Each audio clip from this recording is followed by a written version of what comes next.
Bonjour à tous, bienvenue dans ce dernier numéro spécial Jeux Olympiques de Jeux 7 et Podcast, une série que je vous ai proposée tout au long de la semaine en vue du tournoi olympique qui débute ce samedi. Et last but not least, parce qu'aujourd'hui, mon invitée est l'une des meilleures joueuses de tennis que la Belgique ait connue.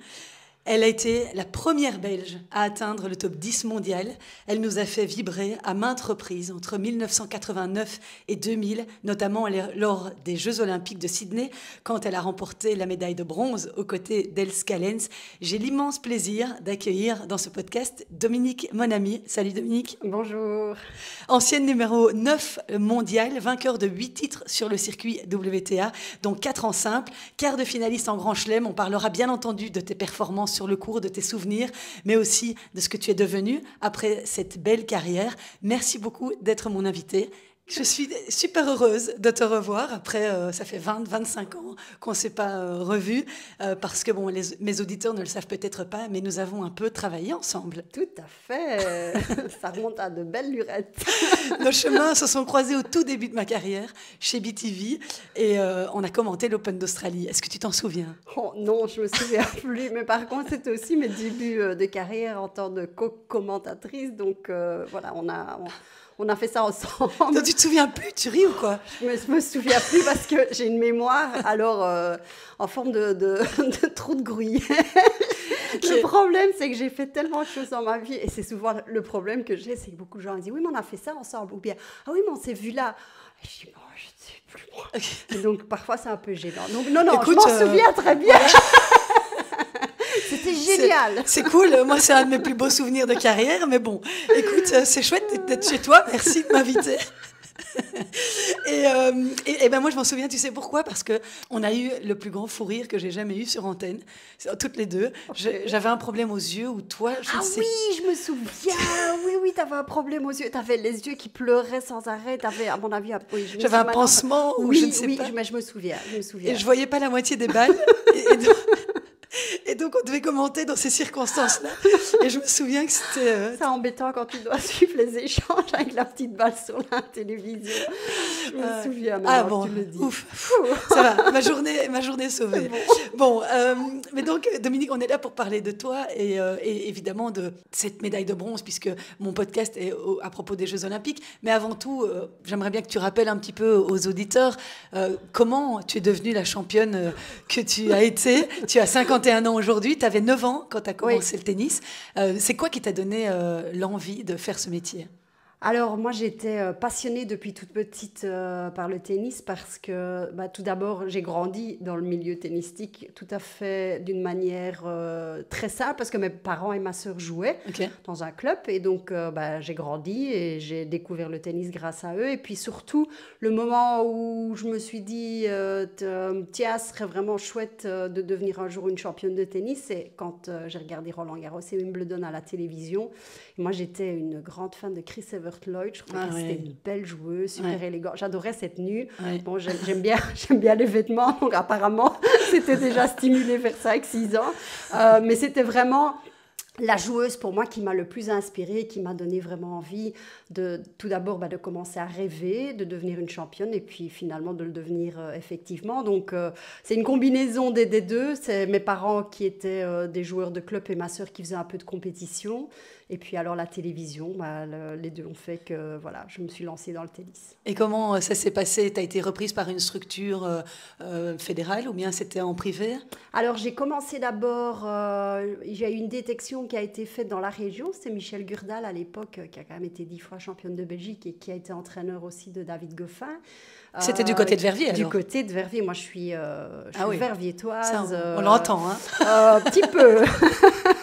On va pas cacher. On ne renie pas ses origines. Je suis citoyenne d'honneur de la ville, très fière de l'être. Donc verviétoise dans mon cœur, ça c'est clair. Et donc c'était dans la région de Verviers, parce qu'elle était aussi de la région. Et donc là, j'ai commencé en fait à suivre. D'abord, j'ai suivi des cours dans le club où mes parents étaient membres avec ma sœur. Et puis alors après, il y a eu ce repérage. Et puis Michel trouvait que j'avais en effet du talent. Donc j'ai été reprise d'abord dans la fédération régionale. Et puis je suis passée à la région, de la province. Et donc Michel a été mon entraîneur jusqu'à l'âge de 15 ans. Et donc la fédération, à un moment donné, je dirais mon chemin n'a pas été si simple que ça. C'est vrai que dans la région, j'ai très vite gagné beaucoup de matchs. J'avais ce petit surnom que beaucoup, ceux qui m'ont suivi quand j'étais plus petite, m'appelaient Pupus, parce que j'étais toute petite. Et donc, dans les articles dans la presse, c'était marrant parce que c'était Pupus qui a gagné en pré-minime, Pupus qui a gagné en minime, Pupus qui a gagné en cadette. J'ai à l'âge de 15-16 ans, Pupus, ça devenait un peu compliqué.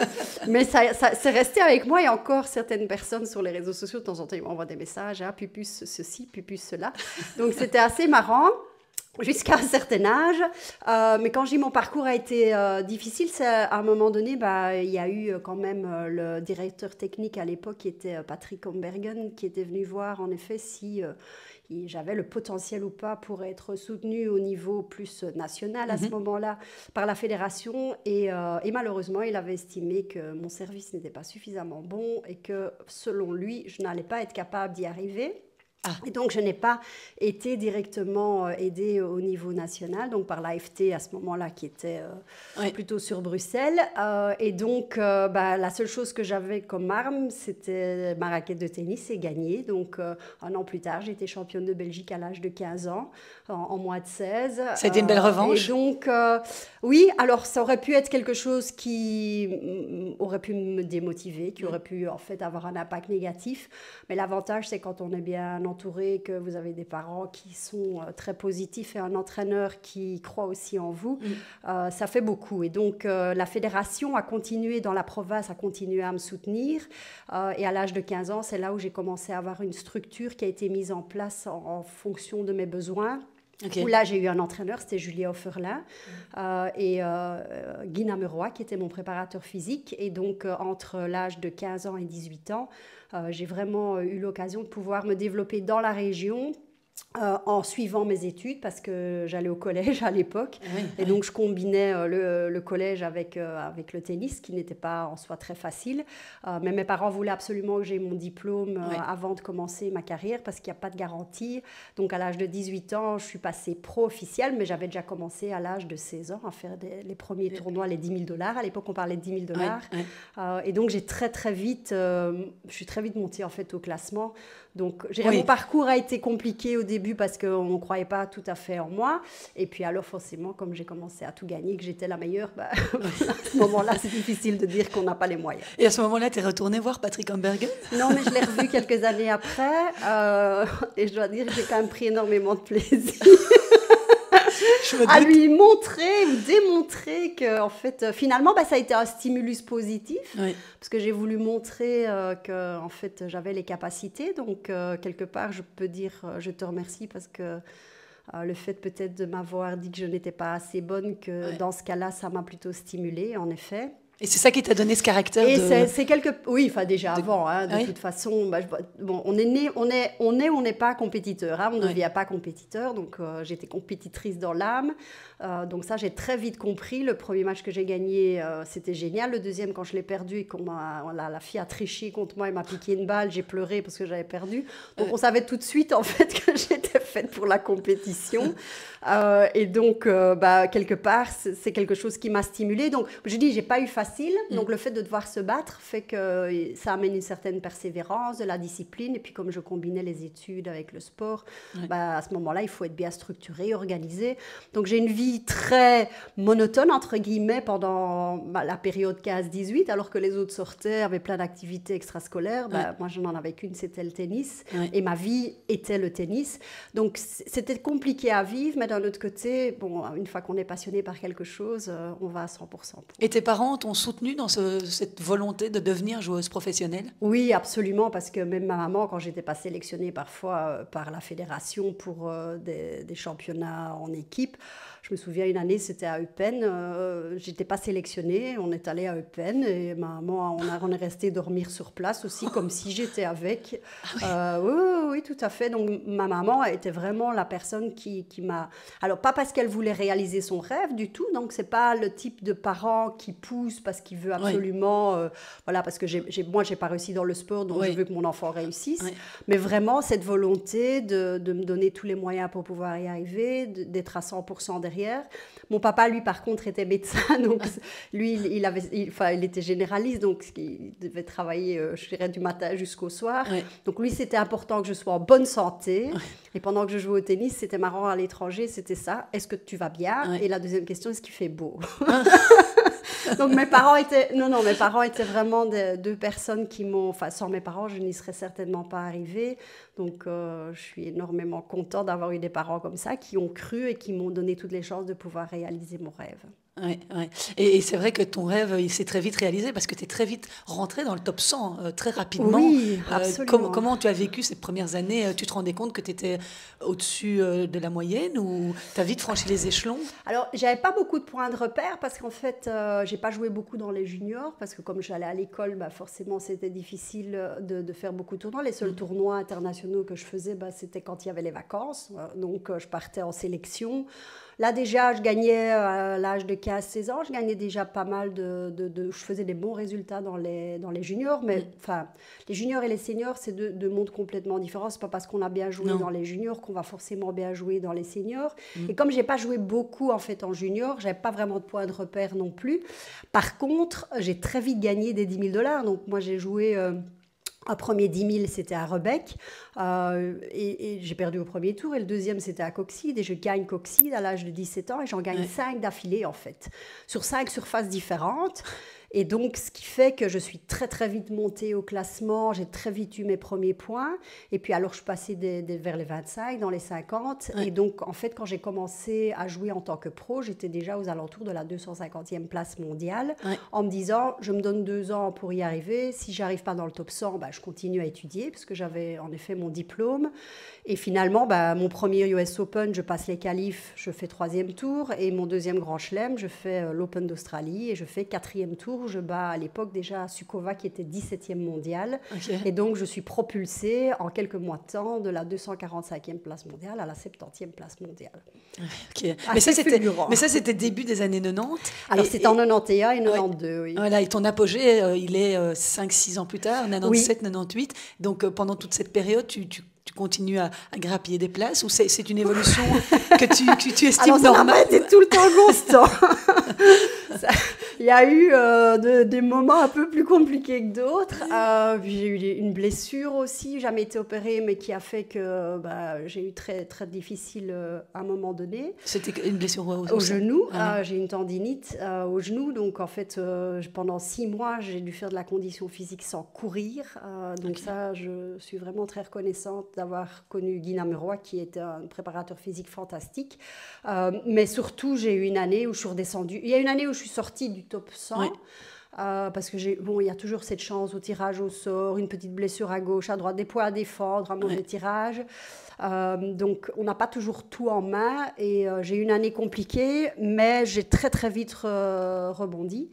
Et donc, ce qui a fait que je suis très vite revenue de nouveau dans le top 100. Et ça a commencé, je dirais, mes premiers bons résultats à m'aider à monter vers la 40e, 30e place mondiale. C'était à partir de 96. Et 97 a été l'année de la révélation où là, je suis pour la première fois en quart de finale à l'Open d'Australie. Et c'est la première fois où je prends vraiment conscience que je peux battre les meilleures joueuses du monde.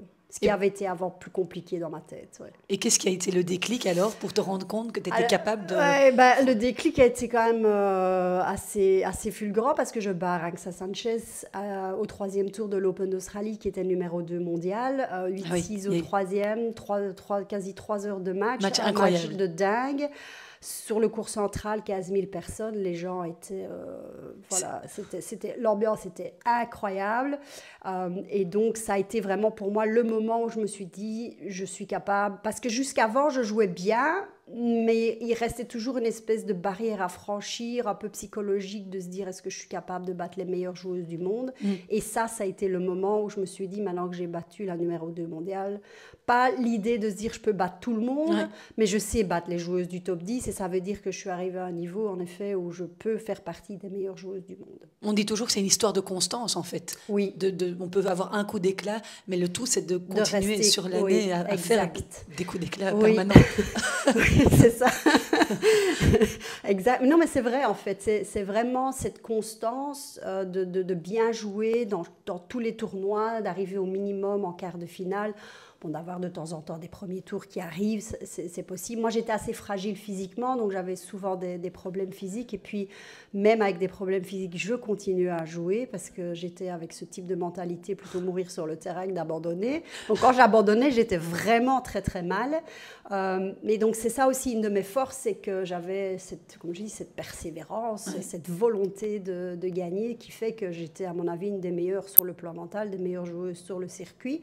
Et puis, le fait d'avoir remporté ce match m'a fait prendre conscience que j'avais les capacités d'y arriver et qu'à partir de ce moment-là, j'ai commencé à monter au classement et surtout, j'ai commencé à être très, très régulière dans les tournois. J'ai gagné 8 tournois, mais j'ai fait beaucoup de finales. T'as 12 finales perdues. Oui, et perdues, pas contre n'importe qui non plus. Je perds contre Marie Pierce, je perds contre Novotná, donc je perds des finales aussi contre des joueuses, je dirais dans 80% du temps, qui étaient meilleures que moi au niveau classement, et pas n'importe quelle joueuse, donc j'ai pas eu non plus les finales les plus simples, mais c'est ça en fait, c'est cette constance. Et si je regarde un petit peu, 97, ça a été l'année de révélation, mais 98, 99, 2000, c'était vraiment les 3 années où... C'est là que tu joues les Masters, non? Où je joue les Masters en 98 et en 99, je joue les Masters et je fais 2 fois quart de finale.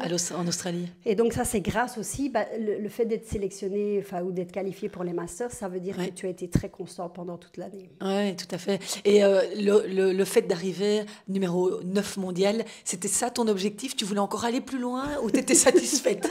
Parce que c'était quoi l'objectif? Oui, alors, au départ? Je dirais, l'objectif à la base n'a jamais vraiment été de rentrer dans le top 10 mondial.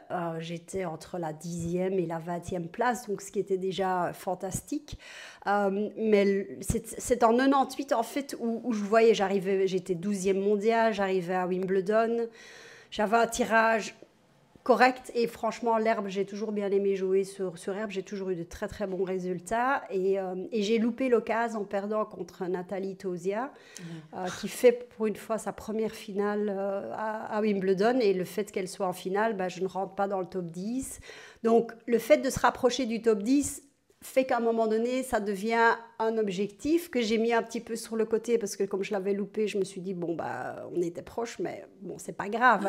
Le fait déjà d'être dans les 12-13 premières joueuses du monde, en soi, c'est déjà pas mauvais. mais en fait, j'ai eu une opportunité incroyable qui est arrivée. Comme je dis, le hasard n'existe pas parce que le problème, j'ai loupé cette chance contre Tauziat, mais quelques mois après, je joue l'US Open, je joue Tokyo, je tombe malade à Tokyo, je me désinscris de Filderstadt la semaine d'après. Je rentre à la maison et le directeur du tournoi en fait, de Filderstadt me contacte le vendredi soir pour me dire, écoute, sur les 20 premières joueuses du monde, il y a 2 joueuses à l'heure actuelle qui ne participent pas à mon tournoi. C'est Monica Seles parce qu'elle avait été poignardée à l'époque en Allemagne par un super fan de Steffi Graf, et toi. Donc on veut avoir tout le monde. On sait que de toute façon Seles c'est pas possible, donc on veut que tu viennes jouer. Mais je dis, je me suis désinscrite, c'est pas grave, tu peux recevoir une wildcard, donc une invitation, mais tu dois me donner la réponse tout de suite. On te fait jouer mardi, on te fait commencer. Tu peux choisir une Porsche, parce que c'était Porsche Filderstadt. Tu peux choisir une Porsche pour la semaine, tu choisis le modèle que tu veux. En fait, c'était pas un tournoi très désagréable. Et donc là, opportunité devant toi, mais tu dois donner la réponse tout de suite. Donc pour plein de bonnes raisons, je pourrais dire, écoute, non, pas possible, parce que voilà, je suis tombée malade, il faut que je me repose. Et puis je dis, pourquoi pas. Donc le lendemain matin, pas dans ma Porsche parce que j'avais pas de Porsche, ma voiture, je vais à Filderstadt, je commence, je joue le mardi. Je me sentais de mieux en mieux. Je gagne mon premier tour facilement. Je bats Venus Williams au deuxième tour, 6-2, 6-1. C'est un des matchs quand elle était 5e mondiale. Elle venait de gagner la Compact Cup, qui était un tournoi sur invitation avec que les meilleures joueuses du monde. Donc, en fait, elle était en train de monter. Et je joue ce match, et je joue un des matchs de ma vie. Et donc, je gagne 6-2, 6-1. Et j'arrive en quart de finale contre Martina Hingis, qui était numéro 1 mondiale. Et donc, je suis dans le vestiaire, je me fais échauffer. Martina Hingis arrive dans le vestiaire, va trouver la kiné, demande d'avoir un tape, donc une bande à la cheville. Et là, je me suis dit, ma fille, tu vas courir comme tu n'as jamais couru. Donc, pendant 2h30, Martina Hingis, numéro 1 mondiale, a couru, perdu 6-4 au 3e contre Bibin. Bravo. Voilà. Et donc, grâce à cette victoire, je rentre dans le top 10 mondial, en fait. Ça a été... Et ça, tu le savais que si tu l'as battu? Je ne savais pas, non. Okay. Non, je ne savais pas parce que je ne suis pas du style à compter, parce que sinon, tu es plus... je veux dire, tu es plus orienté sur compter plutôt que jouer. Donc, je ne le savais pas. Et très honnêtement, je ne pensais pas que j'allais battre la numéro 1 mondiale. Mais j'étais en super forme. Je ne sais pas pourquoi, comment ça se fait, mais en tout cas, cette semaine-là, j'étais en super forme. Et donc, ce qui était incroyable, c'est que je gagne ce match, je rentre dans le top 10. Elle perd sa place de numéro 1 mondiale. À l'époque, c'était Davenport qui était numéro 2. Donc, Davenport devient numéro 1 mondiale. Partout dans le monde, CNN, numéro 1 mondiale, après autant de semaines qui rentre en numéro 2. Et donc, on voit le match forcément, sauf en Belgique. Ah bon? Donc, il y avait partout la presse, sauf en Belgique. Et donc, la semaine d'après, j'étais à Zurich. Et là, il y a à ce moment-là plein de presse qui est arrivée. Mais donc, c'était incroyable. Et donc, j'ai perdu en demi-finale contre Testu, mais j'étais complètement naze. Tu t'en foutais, tu avais battu la numéro 1 mondiale.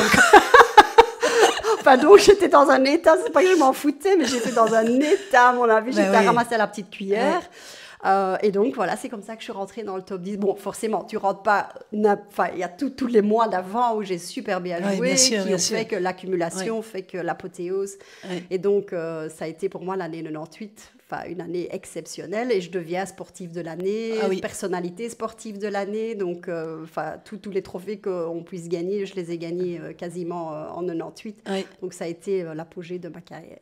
Ah oui, et la Porsche, tu l'as ramenée de Filderstadt? Non. Malheureusement pas. Parce que maintenant, à Stuttgart, on gagne une Porsche. Oui, on gagne une Porsche, tout à fait. Mais bon, moi, j'en ai reçu une quand même pour le résultat que j'avais fait. Okay. Mais pas la Carrera Cabrio. Non, c'était la Boxster à l'époque. Donc, ça va, quoi. Donc, non, c'était quand même un beau cadeau. Parce qu'il m'a dit, le directeur du tournoi, merci d'être venu. Avec tout ce que tu as réalisé, on t'offre la voiture. Wow. Il fallait payer la TVA. Hein, oui. Si on connaît le prix de la Porsche, on se dit, c'était le cadeau empoisonné. C'était bon, sympa quoi. Il y a pire comme cadeau empoisonné, mais ça a été la cerise sur le gâteau. Donc j'aimais bien l'année 98. Et c'est à cette époque-là, il y avait Sabine qui était aussi sur le circuit. Oui. Quelle était ta relation avec elle et est-ce qu'elle te tirait? Est-ce que toi tu la tirais? Est-ce qu'il y avait une rivalité? On a beaucoup parlé de la rivalité Kim-Justine. Oui. Quelle a été la vôtre dans les grandes lignes, quoi? Oui, on en est arrivé quand même à un moment donné à avoir une certaine rivalité et bien dommage, honnêtement, parce que moi je le regrette. Je ne pense pas que j'ai vraiment changé, mais c'est pas je pense qu'honnêtement c'est pas évident, et pas uniquement pour la joueuse mais les gens autour. C'est quand tu te fais dépasser par quelqu'un alors que tu as été autant d'années la première joueuse belge, je pense que c'est pas gai, j'aurais pas aimé non plus. C'est comme David le vit avec Zizou aujourd'hui. Oui, voilà, donc, mais d'un autre côté je suis convaincue qu'on sait stimuler l'une l'autre, ça c'est évident. Donc on a toujours eu un bon contact. Bon, après je suis forte montée au classement, elle a une moins bonne saison aussi quand moi j'étais au sommet, donc ce qui fait que notre relation s'est un peu détériorée malheureusement, qu'à un moment donné on ne s'adressait même plus la parole. Mais bon, par après l'année 2000 on s'est retrouvés au jeu ensemble, elle était aussi sélectionnée et on a pas mal parlé. Et on a tout mis à plat et depuis lors, on s'entend super bien. Mais ça, je pense que quelque part, ça fait partie aussi de la compétition. Le fait d'avoir, il n'y a qu'une numéro 1, pas mondiale, mais belge. Et donc, ce qui fait que ça peut en effet créer des tensions.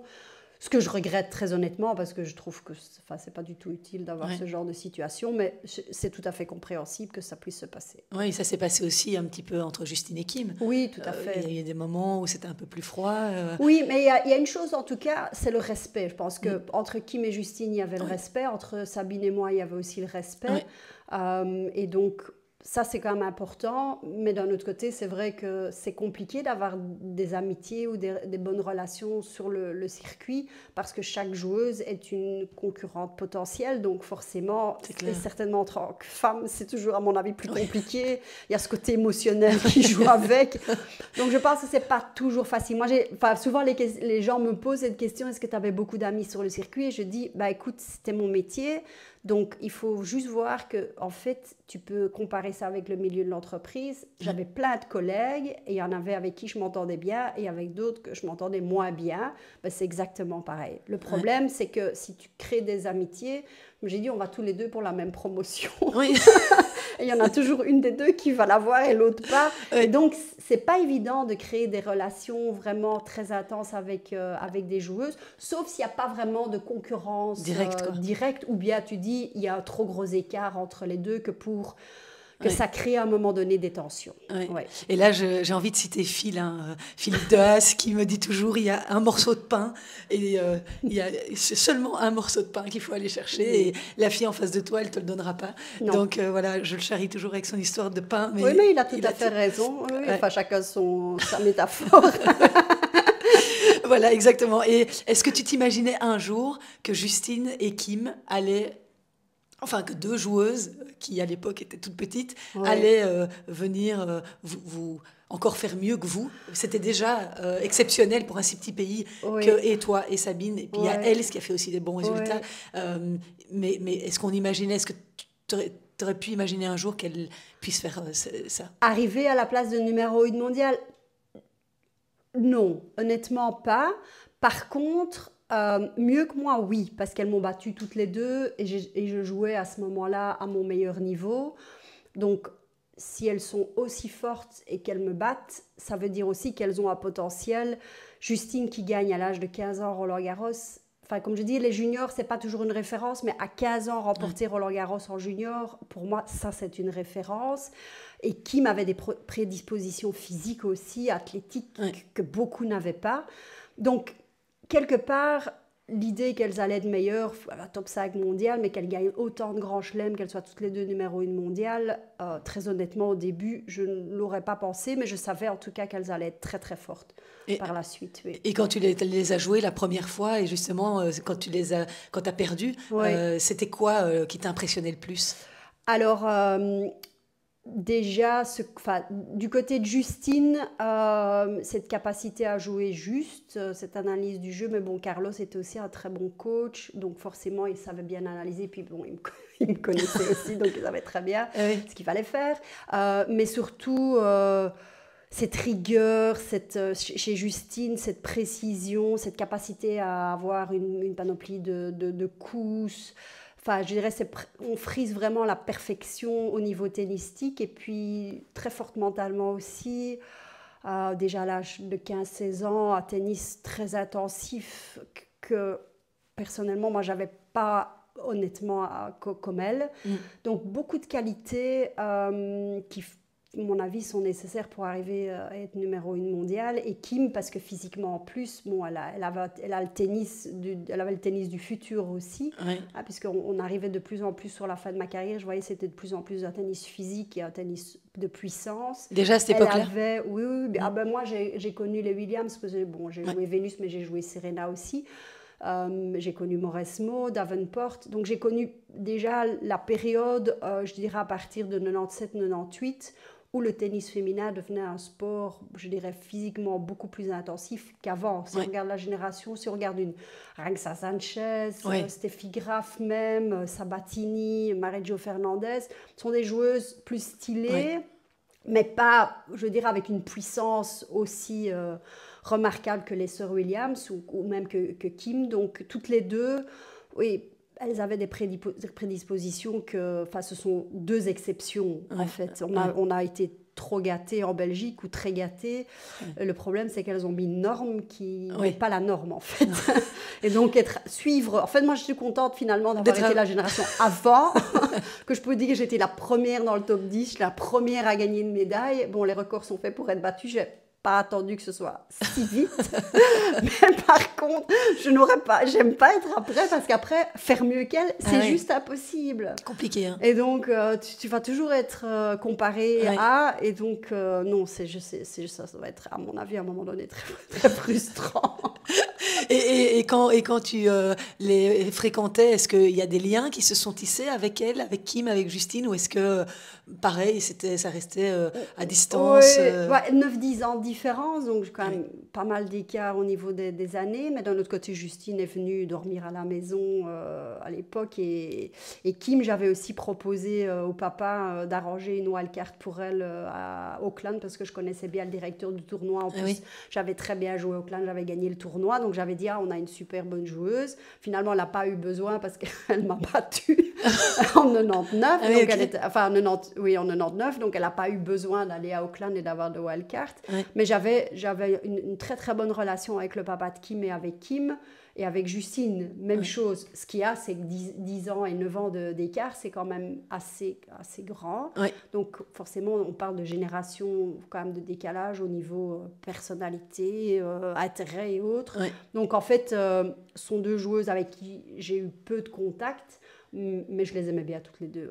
Et puis à un moment donné, ça a dû, en fait, Cup, il y a dû avoir des sélections qui se tournaient plus vers elle. Je ne sais pas exactement à quelle période, mais c'était... Moi, j'ai moins connu, en fait, la période où elles sont... Enfin, j'ai connu la fin, vraiment sur la fin. Mais bon, moi, j'étais aussi dans les 15 premières joueuses mondiales, donc j'étais d'office sélectionnée. Mais j'ai pas eu vraiment de problème de sélection. La seule chose, c'est que fin 2000, quand on s'est qualifié pour les demi-finales, c'était aux États-Unis. Moi, j'étais 3 mois enceinte, donc personne ne le savait à l'époque. Tu jouais quand même. J'ai joué les 3 premiers mois, je pouvais jouer. Oui. Mais bon, si je dois raconter ce que j'ai vécu...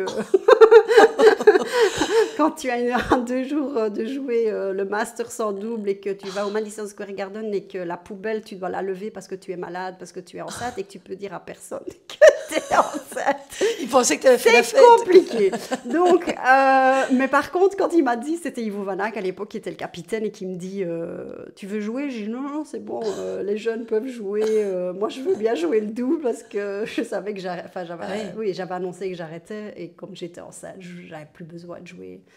J'avais plus besoin de jouer en fait que pensable. Donc j'ai pas. Et c'était pour ça que tu as mis fin à ta carrière? Non, du tout. J'avais déjà décidé que 2000 c'était la fin de ma carrière et que je voulais terminer ma carrière avec les Jeux Olympiques comme dernier objectif. Donc c'était une décision qui avait été prise 1 an à l'avance, fin 99. Donc je savais que 2000 c'était ma dernière année, donc c'était bien clair dans la tête. C'est pas une décision que j'ai prise sur un coup de tête ou quoi que ce soit, mais donc voilà, les Jeux Olympiques, c'était vraiment le tournoi, l'objectif de l'année 2000, et je voulais terminer avec la cerise sur le gâteau, et donc ça c'était pour moi l'objectif principal. Alors on va y venir évidemment tout de suite, mais finalement en calculant, ta carrière elle a été très courte. 10 ans. 11 ans, oui 89-2000. Oui, j'ai été 91-2000. J'ai commencé en 89 à faire les premiers $10 000, mais vraiment officiel, en fait, juin 1991 jusqu'à décembre 2000, quoi. Donc j'ai joué 10 ans non-stop avec les 2 années où j'ai combiné les études, mais sans blessure, où j'ai dû me faire opérer en non-stop. Donc en soi, oui, je trouvais que c'était... Mais quand tu vois aujourd'hui Murray, Wawrinka, mais bon, Nadal, mais bon, ils vont terminer mais ils sont en dans chaise quel roulante. état, c'est ça. Déjà, moi, je ne suis pas en chaise roulante, mais j'ai déjà pas mal de soucis physiques. Non, j'étais bien. En fait, je voulais arrêter ma carrière déjà, quand j'étais au sommet, et 2, sans avoir ce sentiment de frustration, d'être blessée ou de ne pas pouvoir moi-même décider quand j'allais arrêter. J'avais trop vu de joueuses dans cette situation et j'ai dit, ça, je veux surtout pas. Et je voyais bien sur la fin, la dernière année, que c'était compliqué. Ouais. Je commençais à avoir des difficultés à partir parce que moi, j'étais souvent 42 semaines par an partir. Ouais. Donc, j'ai pas de vie sociale.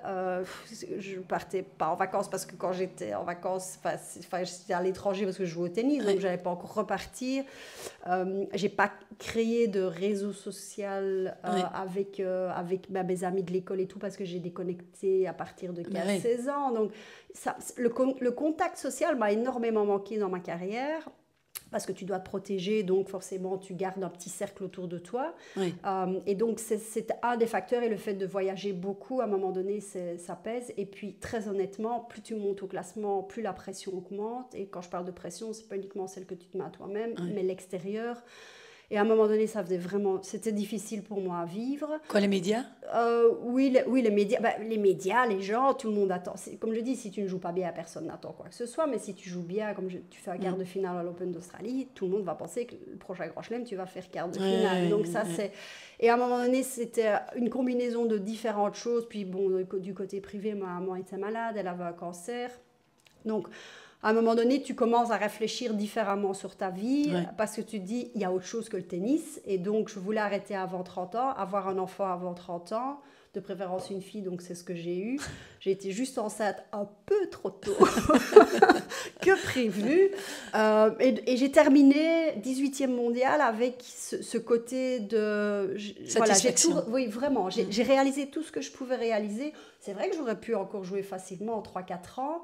Mais je ne sais pas dans quelles conditions j'aurais arrêté. Ouais. Et donc, c'est là où je n'ai pas de regret d'avoir pris cette décision. Et à aucun moment, je me suis dit, je vais faire un comeback. Quoi. Ouais, non. Non, du tout. Non. Jamais pensé. Ça t'a jamais traversé l'esprit. C'était une de mes questions. Jamais. Je quitte. C'est bon. C'est bon. Zip, raquette, next. Et justement, tu parles de fin glorieuse, mais là, tu n'aurais pas pu imaginer mieux avec cette médaille de bronze à Sydney. Alors, j'ai rencontré Else mardi dernier. Ouais. On a beaucoup rigolé en évoquant Dominique. Et elle me disait qu'effectivement... Et mon caractère compliqué sur le terrain. Elle m'avait dit que tu en avais fait un objectif, cette médaille. Tu le voulais, tu avais dit 1 an à l'avance, écoute, voilà, est-ce que tu veux jouer avec moi au jeu ? Vous avez mis un projet en place, 9 mois. Et puis là, tu es arrivé à tes fins. Mais c'était vraiment quelque chose qui te transcendait, en fait, cette médaille olympique, c'est quelque chose que tu voulais réaliser dans ta vie? Ah, complètement, parce qu'en fait, à côté du tennis et le fait d'avoir vu Chris Evert-Lloyd et Roland Garros et Wimbledon, il y avait les Jeux Olympiques aussi. Moi, je me souviens de Carl Lewis en 1984. Bon, là, c'était un petit peu plus loin, parce que là, j'ai des meilleurs souvenirs, parce que j'étais un peu plus âgée. De ces Jeux Olympiques, c'était juste mythique, et je trouvais que c'était aussi un événement sportif qui était incroyable. Je les voyais sur le podium, je pleurais avec. Je ne chantais pas l'hymne national, mais je les voyais, je pleurais avec. Et moi, je pleurais pendant votre médaille de bronze. Donc on était, voilà, donc j'étais dans je me dis, ça doit être un sentiment de fierté, d'appartenance, de représenter Enfin, j'ai toujours été très fière de représenter... à fond, c'est pour ça que j'ai fait toutes les Fed Cup, fière de pouvoir représenter mon pays. Ouais. Et donc, c'est ça que je dis. C'était la dernière chose que je n'avais pas encore réalisée, que j'avais vraiment envie. Alors, en simple, il y avait une possibilité aussi. Et en double, en fait, je m'étais rendu compte qu'avec elle, on jouait, parce qu'on a joué pas mal de fois en Fed Cup ensemble, et on jouait très bien. Donc, je me suis dit, tiens, si on regarde un petit peu toutes les équipes à l'heure actuelle composées de 2 joueuses du même pays, il n'y en a pas tellement des très bonnes. Ouais. Mis à part, il y avait la France. Les États-Unis ? Oui, mais elles ne jouaient pas tout le temps, les sœurs Williams. Elles jouaient très rarement. Donc, en fait, mis à part ça, il n'y avait pas vraiment des équipes où je me suis dit, tu vois, c'est injouable, quoi. 6, ça va être compliqué. Et donc, c'est là où je me suis vraiment posé la question. Et finalement, j'ai réalisé, il y a quand même une chance possible de remporter une médaille. Mais il faut qu'on en fasse un projet. Hein. Ce n'est pas de se dire, tiens, on a une semaine avant les JO, on va jouer ensemble. Allez, on est sélectionné parce qu'on a le classement pour jouer ensemble. Et puis, on arrive sur le terrain, tu joues à droite ou tu joues à gauche. Non, mais... c'est clair que ça se prépare. Juste pour parler, Elise Mertens et Alison Van Uytvanck à Tokyo, c'est ça qui s'est passé. Donc comment est-ce que tu veux remporter une médaille dans des conditions comme ça? C'est juste pas possible. Et probablement qu'Alcaraz et Nadal, ici, c'est ça aussi. Ça Nadal, c'est aussi l'idée de participer pour ces dernières compétitions. Donc physiquement, c'est aussi à voir est-ce qu'il va tenir jusqu'au bout.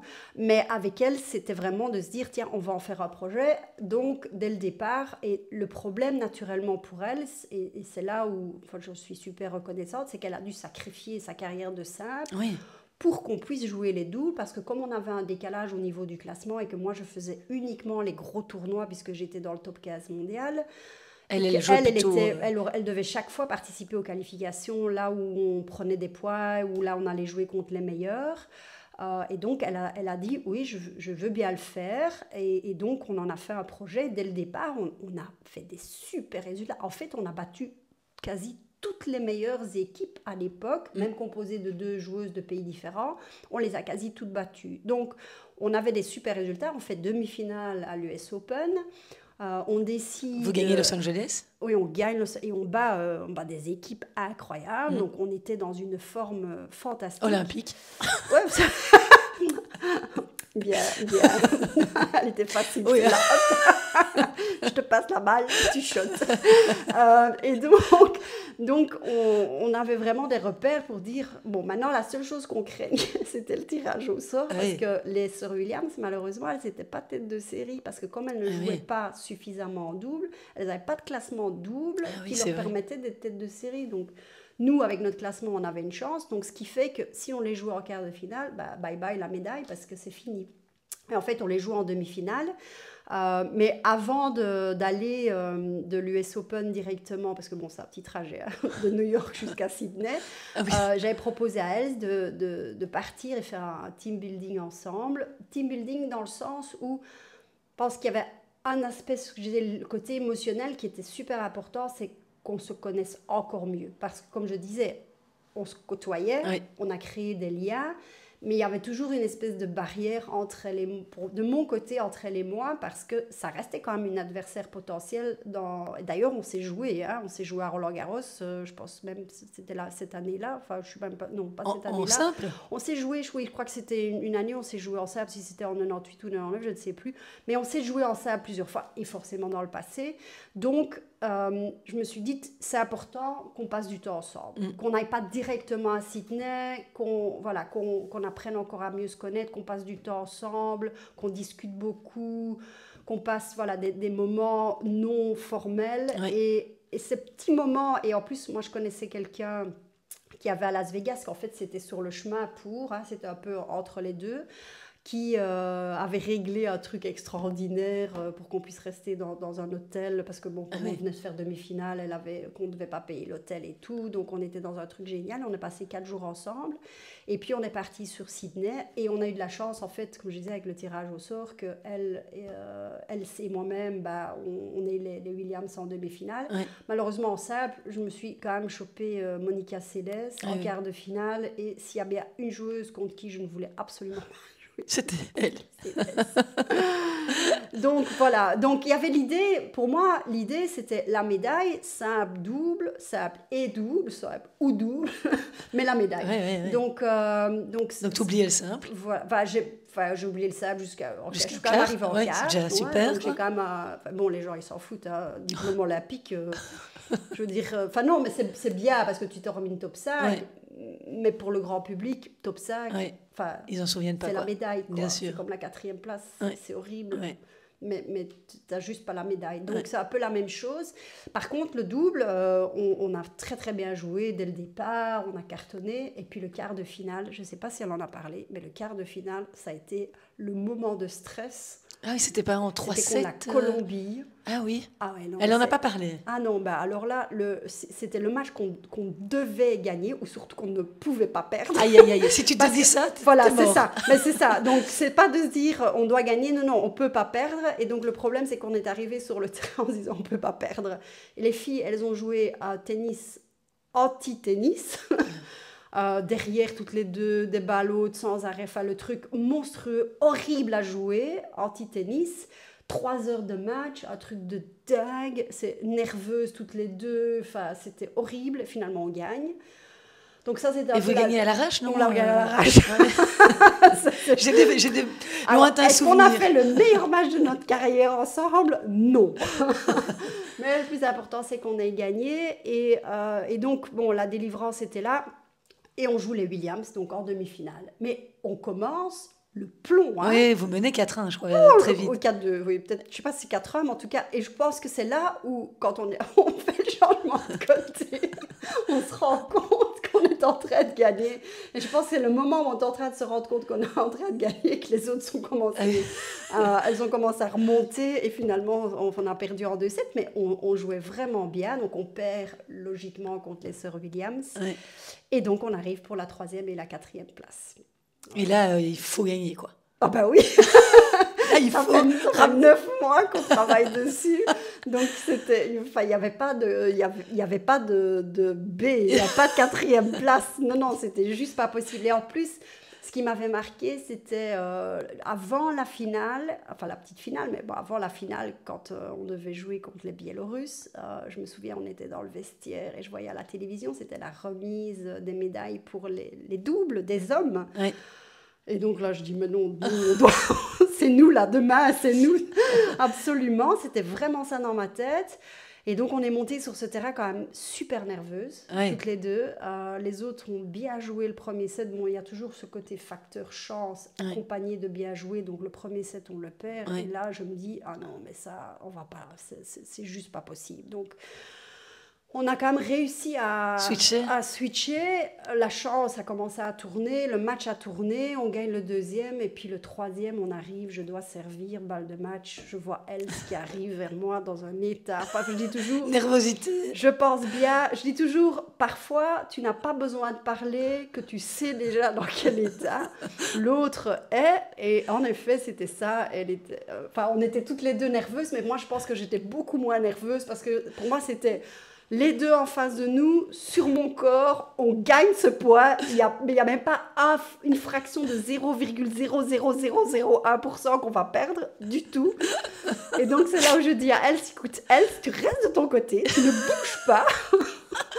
Tu l'aurais bien renvoyé au vestiaire. Ah, mais je l'aurais... Non, parce que j'ai besoin...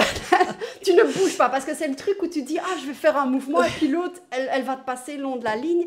Je dis, tu ne bouges pas, tu restes de ton côté, je joue le point, et on va le gagner. Et en effet, c'est ça, la tête, c'était, ici, je ne rate pas.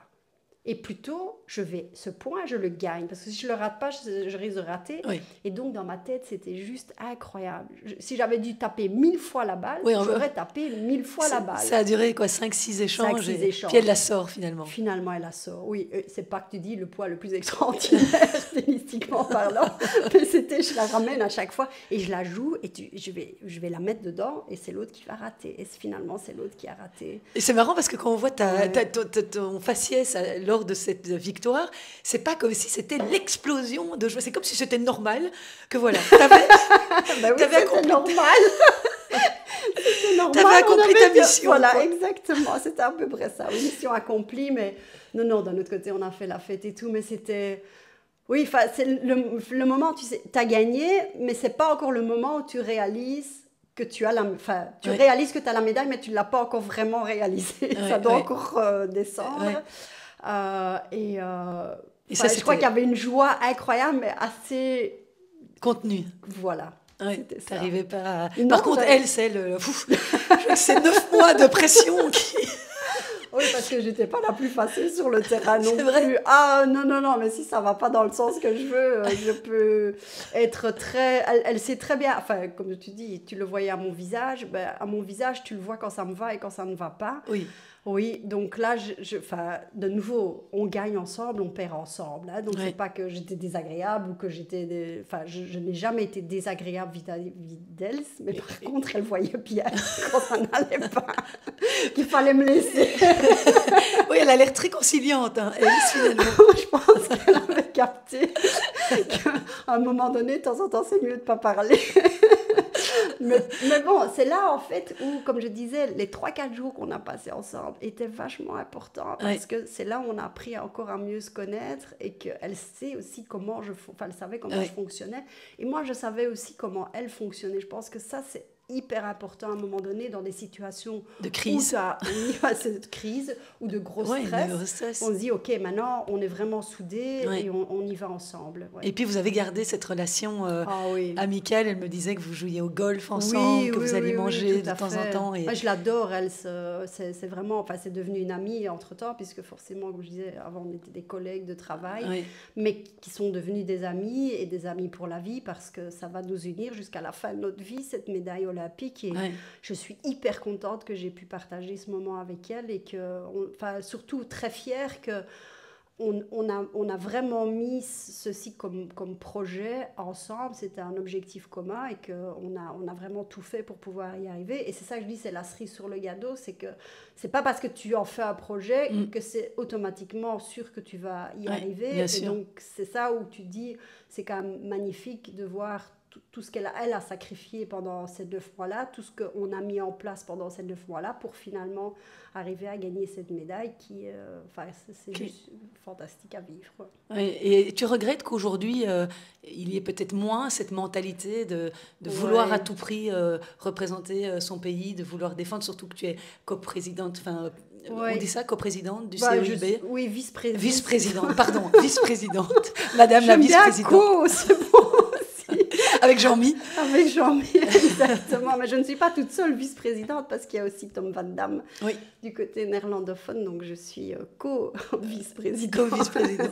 Mais tu sais, oui, parce que là, tu en as fait vraiment un projet. Tu nous le racontes. Tu regrettes que ce soit un peu étiolé au fil des années Oui, c'est vrai que si on regarde le tennis, finalement, c'est à part Justine aussi, qui en a fait un objectif et qui a été médaillée d'or. J'ai au fil du temps, la mentalité a évolué, pas dans le sens que j'aimerais. Mais bon, d'un autre côté, ce sont des choix. On reparle de respect. Je pense que tu dois respecter les choix des gens, ce qui ne veut pas dire que tu es d'accord avec le choix. Et c'est bien dommage parce que, honnêtement, ce que je dis, les Jeux Olympiques, c'est quelque chose de mythique. C'est juste extraordinaire de le vivre. Et en plus, si tu as une possibilité de remporter une médaille, c'est juste magique. Et comme je dis, c'est pour la vie, en fait. Donc, c'est ça que je trouve un peu dommage que... Mais Zizou, là, cette mentalité. Zizou, il est... Malheureusement, il joue Tsitsipas au premier tour. Moi, je pense qu'il pourrait nous surprendre. Bon, Tsitsipas, ok, c'est très, très fort. Sur Terre, c'est compliqué. Sur Terre, mais Zizou est tellement... Non, lui, il a ce côté, cette fierté d'appartenance aussi. On va parler de la Coupe Davis. C'est vrai que c'est pour ça que j'aime bien, je l'aime vraiment bien parce qu'il a ce côté fougueux. D'un autre côté, je me dis, de temps en temps, ce serait bien de canaliser un peu toutes tes émotions et ton énergie. Et il l'a fait, hein. Il a amélioré. Il a amélioré. Il n'est pas encore au stade où j'aimerais bien le voir. Je pense qu'avec l'expérience et les années... Oui, parce que c'est vraiment une grosse différence par rapport à l'année passée. Moi, je l'ai vu en Croatie puisque j'étais du voyage. Et là, il a géré de main de maître du début à la fin. Top. Avec des émotions contenues et tu sens qu'il y a vraiment eu un déclic de ce côté-là. Parce que honnêtement, c'est ça ça devenait plus, je dirais, un problème plutôt qu'une solution. Et donc, de temps en temps, tu joues contre 2 joueurs parce que tu donnes l'énergie à l'autre, toute l'énergie que tu dépenses. Donc, c'est bien qu'il a appris à canaliser parce que son tennis, moi, je le connais déjà depuis, il est venu jouer à l'Ethias Trophy quand j'étais directrice, il a encore reçu une wildcard. C'est un joueur que j'aime bien sa personnalité, il a vraiment une chouette personnalité, et tu vois que c'est vraiment quelqu'un aussi qui a cette fierté d'appartenance, de représenter son pays, donc forcément c'est gai à voir et c'est bien, c'est dommage naturellement, maintenant le tirage, comme je dis toujours, le tirage au sort, on ne l'a pas dans les mains, mais il peut peut-être créer un exploit, on ne sait jamais. Ce serait un exploit parce que Tsitsipas qui a gagné Monte Carlo, c'est vrai, mais bon, qui sait. Tout à fait. Premier tour, c'est toujours mieux de les jouer au début qu'à la fin, les meilleurs. Voilà, exactement. Ça, c'est sûr. Exactement. Alors, il me reste quelques minutes, Dominique, parce que bon, je sais que ta journée est longue. Il me reste quelques minutes quand même pour parler de ce que tu es devenu aujourd'hui, parce qu'on a beaucoup évoqué ta carrière. Je crois qu'on pourrait faire 10 podcasts pour réévoquer les souvenirs. Mais aujourd'hui, tu as fait plein de choses. Hein. Tu animes des séminaires, Oui. tu as écrit des livres. Oui. Voilà. Est-ce que tu peux nous... Brièvement, sinon on fait podcast 2, 3 et 4 sur chaque chose que je fais parce que... On est bien ici à Oui, non, l'Est. non, c'est bien, oui, mais on peut passer encore 1 heure sans problème. Non, mais le challenge, évidemment, pour la plupart des sportifs, peu importe le sport que tu vas faire, c'est la reconversion. Oui. Surtout De que tu étais savoir jeune. la vie Jeune. après, oui, pour quasi 27,5, 28, donc c'est quand même relativement jeune. Ouais. Et donc, c'est là le challenge de se dire, OK, d'abord, il y a ce côté d'identité, hein, puisque tu termines ta carrière sportive, donc ton identité de sportif de haut niveau, c'est pas que ça disparaît, mais tu deviens une ex-sportive de haut niveau. Mais ça ne me posait pas trop de problèmes. Ce qui surtout était compliqué, c'est de savoir qu'est-ce que je vais faire. Donc, comme je n'avais pas étudié jusqu'à l'âge de 18 ans seulement, j'ai pris quand même pas mal de temps à chercher ce que j'avais envie de faire. Donc, pendant 2-3 ans, j'ai un peu gambergé. J'ai essayé pas mal de choses, donc je me suis rendu compte, ok, ça j'aime bien, à commenter avec toi, c'était très chouette. Tu t'en souviens pas, donc. Avec ton œil, je me souviens maintenant. Si tu n'avais pas eu un problème d'œil, je pense que je l'aurais oublié, mais bon, on parle de début, dans les débuts des 2000, on parle il y a 20 ans. Oui, tu venais de terminer. Hein. Oui, voilà, donc, 25. Excuse-moi, hein, et puis j'ai 51 ans, donc... Ça commence dans la tête. Je commence à oublier. De temps en temps, j'ai une mémoire sélective, mais c'est pour d'autres raisons. Et donc forcément, l'idée était donc commenter, j'aimais bien, mais je me suis dit je vais pas commenter tout le temps parce que sinon je vais me lasser. Donner cours, j'ai essayé, mais j'ai pas de patience, donc ça m'énerve à un moment donné. Je comprends pas pourquoi après 3 fois tu sais pas le mettre en place. Donc j'étais, à mon avis, un prof beaucoup trop sévère. Maintenant que je donne cours de paddle, je comprends parfaitement ton sentiment. Donc là, voilà. Par contre, j'ai une super bonne analyse du jeu. Je vois très très bien ce qui se passe. Donc c'est pour ça que je me dis, tiens, commenter, c'est plus dans mon expertise que de donner cours. Parce que je suis plus motivée que les jeunes en face de moi, parce que je donne toute mon énergie. Après 3 heures, je suis juste morte. Je vais chercher toutes les balles. Je fais pas du panier. Donc, voilà. Donc, à partir de ce moment-là, donc, j'ai commencé à chercher dans le tennis. Et puis, en fait, je voulais pas devenir coach parce que j'avais pas envie de refaire la même chose sur le banc. Je me suis dit, c'est juste mortel. Non. Puis, j'en avais marre de voyager. Oui, c'est vrai. Donc, c'est pas pour me dire, je refais la même chose dans l'autre sens. Donc, c'est là où j'ai commencé à chercher. J'ai eu beaucoup de chance de rencontrer Alain Goudsmet, en fait, qui venait du monde du tennis, qui a été directeur technique au Royal Leopold Club, qui lui était justement à l'époque coach en entreprise et qui m'a proposé de le suivre et éventuellement de rentrer dans son équipe. Et j'ai trouvé ça génial parce que je cherchais en fait un métier sur du long terme. Refaire des études, c'était pas tout de suite ma volonté. Et donc je l'ai suivi et je me suis dit, c'est incroyable en fait ce qu'il est en train de raconter, c'est ce que je vis sur le terrain.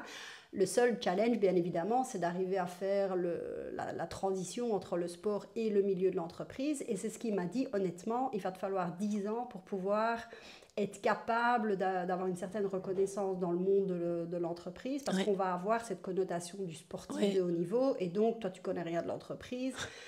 Et donc, qu'est-ce que tu vas venir nous raconter? Alors qu'en fait, je parle vraiment de tout ce qui est non technique. Donc, c'est pas que je dois être une expert en marketing, communication et autres, mais plutôt, gérer le stress, gérer la pression, faire face au changement, faire face à l'adversité, être capable de rebondir. Donc, en fait... Toutes ces choses qui s'adaptent du tennis au monde de l'entreprise. Exactement. Donc, tu sais très facilement mettre ton expérience du terrain à disposition du milieu de l'entreprise à travers comment est-ce que toi, tu l'as vécu, comment est-ce que tu as mis, qu'est-ce que tu as besoin pour te donner le support. Et donc, c'est là où je me suis dit, tiens, c'est génial parce que je vais pouvoir mettre à contribution tout ce que j'ai appris sur le terrain dans un monde qui n'est pas le mien, avec un beau challenge, parce qu'en effet, d'ici dans 10 ans, tu es toujours là, ça veut dire que voilà, tu vas être reconnu. Et donc, entre-temps, ça fait 20 ans que je suis là. Donc, c'est bien. Et c'est mon métier principal. Donc, je donne des conférences, des ateliers dans les sociétés. Je fais du coaching individuel. Et depuis 2004, je fais ça. Et depuis 2006, en fait, j'ai suivi toute une série de formations pour être certifiée comme coach. Donc, coach mental, coach d'équipe, coach de résilience, tout ce qui est stress et burn-out, coaching de carrière. Et en fait, le coaching de carrière, c'est un des petits derniers que j'ai fait. C'était pendant le corona, j'en ai profité pour continuer à faire travailler mon cerveau, sinon j'oublie. Tu peux faire des sudoku aussi. Voilà, si tu oui, veux. mais bon, j'aime bien apprendre des choses. Okay. Tu vois. Et donc j'ai suivi cette formation et je me suis dit, oh mais c'est génial, quoi. C'est vraiment le truc que j'ai pas eu quand j'ai arrêté ma carrière et que j'aurais très bien pu utiliser et qui m'aurait vachement bien aidé pour pouvoir avoir une transition beaucoup plus fluide sur une réorientation de carrière. Parce qu'en fait, c'est ça finalement. J'ai eu un métier de 10 ans où j'ai été joueuse de tennis, c'était mon métier, et j'ai fait une réorientation de carrière, mais ça m'a pris 3 ans et demi pour y arriver. Ah oui, c'est ça. Finalement, et de savoir ce que je voulais vraiment faire et comment est-ce que je voulais le faire. Et donc grâce à toutes ces certifications-là, et puis forcément cette expérience du terrain, fait qu'à l'heure actuelle, on va me parler maintenant de marketing et de communication. Sans problème, je sais de quoi il s'agit. D'Instagram? Non. Ouais, bon, l'Instagram, on va falloir, mais bon, ça c'est autre chose. C'est le support, les réseaux sociaux. Il faut que je sois avec, même si j'ai 51 ans, il faut que je sois avec. Il faut suivre. Ouais, exact. Et donc, ça, c'est donc mon métier principal, c'est d'être coach en entreprise. Je fais un peu de coaching sportif, mais j'ai mis ça sur le côté parce que j'ai pas le temps de le faire. Donc, j'aide de temps en temps, ponctuellement, l'une ou l'autre personne. Mais bon, ça, j'ai vraiment mis de côté parce que je me rends compte que le coaching que je fais en entreprise me prend beaucoup plus de temps, plus les ateliers. Et à côté de ça, je travaille, puisque j'ai la chance d'être trilingue, je travaille aussi du côté flamand chez Sport Vlaanderen, où je fais justement de l'accompagnement de carrière, fin de carrière, transition de carrière des sportifs qui ont été sous contrat chez Sport Vlaanderen. Okay. Et donc, je les vois et je les suis en fait pour voir comment est-ce qu'on peut arriver à les aider pour que cette transition se fasse d'une manière plus fluide, mais surtout aussi de voir à travers leur parcours, tiens, éventuellement, quel type de formation serait intéressante, est-ce qu'ils ont besoin d'un support supplémentaire, que ce soit psychologique, nutritionnel ou autre. Donc là, pas uniquement les joueurs de tennis, quoi, tous les sportifs. Tous les sportifs, donc j'ai des sportifs de tous sports confondus qui ont été sous contrat, donc ça veut dire qu'ils ont fait un top 8 mondial, top 3 européen, médaillés, donc sont des athlètes naturellement qui ont déjà un certain palmarès. Et je trouve ça génial parce qu'en fait, je rends au sport ce que le sport m'a donné à travers cette expérience. Et puis alors, tout ce qui est côté bénévolat, donc comité olympique, comité paralympique, la Ligue handisport francophone, ce sont vraiment mes coups de cœur en fait. Il y en a qui ont certains disent, voilà, je suis bénévole dans certaines associations, je suis aussi associée à certains projets caritatifs, mais c'est un peu mon projet caritatif de cœur, parce que je mets quand même pas mal de temps aussi, et comme je dis, c'est pas rémunéré, donc c'est pour moi en fait cette idée de rendre au sport également ce que le sport m'a donné. Et il te reste encore du temps avec tout ça pour jouer au golf? Oui. Alors, je ne joue plus au tennis. J'ai arrêté. Plus du tout? Non, mon corps ne me laisse plus la possibilité. Alors, j'ai expliqué, plutôt mourir sur le terrain. Ça fait que 30 ans plus tard, ou 27 ans plus tard, ou même, je dirais un peu moins, 24 ans plus tard, je suis en train d'exagérer, mais même les séquelles, je les ai déjà d'avant.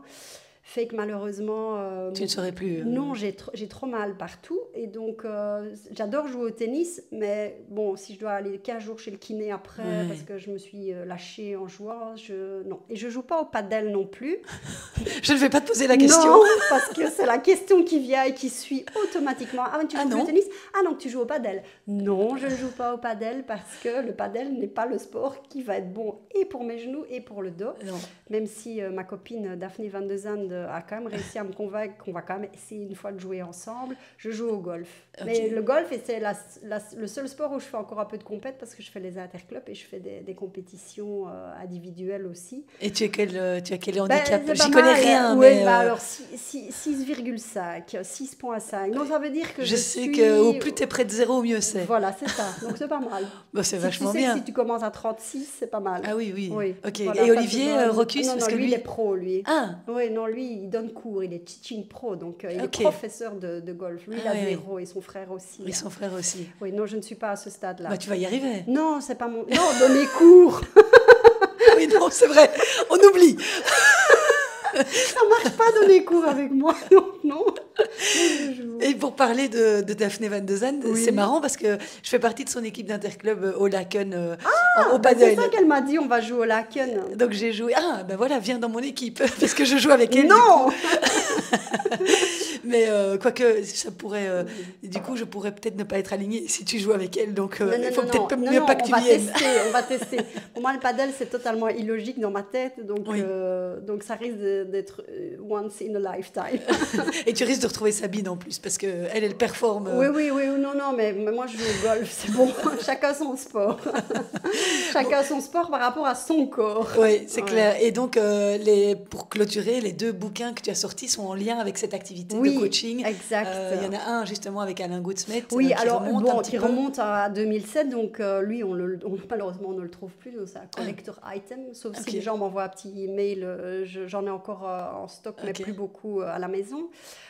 Et sinon, j'ai écrit mon 2e bouquin, maintenant ça va faire 2 ans entre-temps. En octobre, Booster ça fera votre énergie. booster et développer un mental de champion. Et donc, c'est un bouquin vraiment où je parle, de mon expérience sur des thématiques bien spécifiques comme la gestion d'énergie, la résilience, gestion des talents et autres.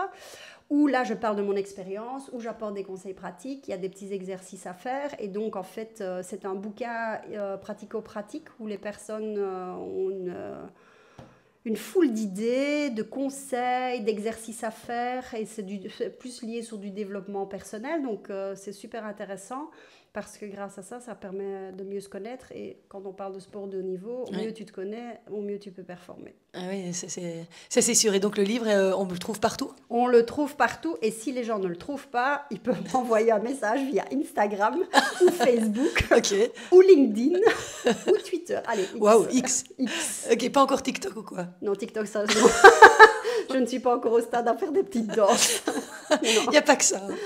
Mais Non. bon, ok, mais bon, c'est bien, ça a boosté son énergie. Bon, c'est un concept qui, moi, me fait un peu peur parce que moi, T'as trop d'énergie. je trop d'énergie, donc je ne vais pas venir Ouais, mais chercher. aussi dans le bouquin, tu apprends à canaliser ça, ton par contre, énergie là, ça et de m'intéresse. voir qu'est-ce que tu as besoin pour de temps en temps aussi Ouais. redevenir un petit peu plus zen. D'accord. Bon, mais voilà, vous savez tout sur les activités nombreuses et multiples de Dominique, mon ami. C'était vraiment un plaisir pour moi de reparler un peu de toutes ces années que j'ai évidemment aussi suivies toute mon adolescence, de mes 10 ans à mes 20 ans, jusqu'à ce que je te retrouve au poste de commentatrice. C'était un vrai plaisir donc de faire cette interview avec toi. Merci. Avec grand plaisir aussi, c'était vraiment très chouette, pas comme d'hab quoi. Merci beaucoup pour le temps que tu m'as consacré. Avec grand plaisir. Et tu reviens quand tu veux, hein, j'ai envie de dire. T'as Oui, tellement de choses à tellement de dire. choses à raconter qu'on peut faire déjà une série de 10 podcasts sans problème. À mon avis. Merci Dominique d'avoir été mon invité. À très bientôt.